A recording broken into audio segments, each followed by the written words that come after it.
Another beautiful day in Ireland, and today we are servicing an older version of a Grease Guardian D-Series unit. I have to say this is probably one of the dirtiest grease traps I have ever seen.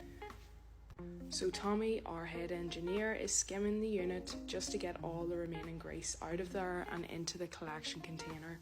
As you can see, the food strainer basket has not been emptied in a while. This actually smelled really bad, but Tommy's going to give everything a good clean later on. He's just wiping off the excess grease first.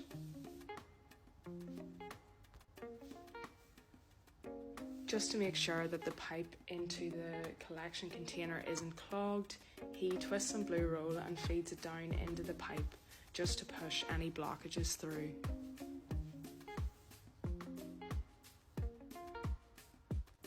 Tommy is then replacing the flow restrictor on this unit.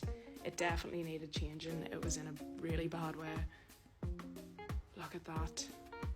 The comparison between the old and the new one, shocking.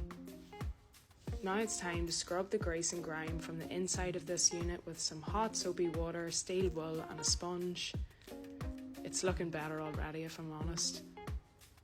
I have to say this is the best part. The wet vac is a lifesaver as it sucks up all that sludge. This can be quite satisfying.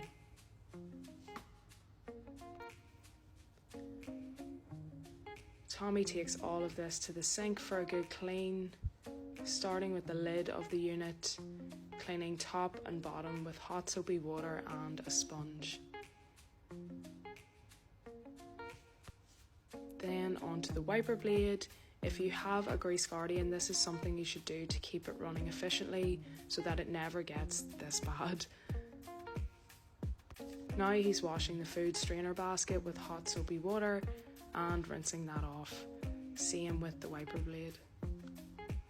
Tommy is actually replacing the rubber on this wiper blade. As you know, this D-Series has not been regularly maintained.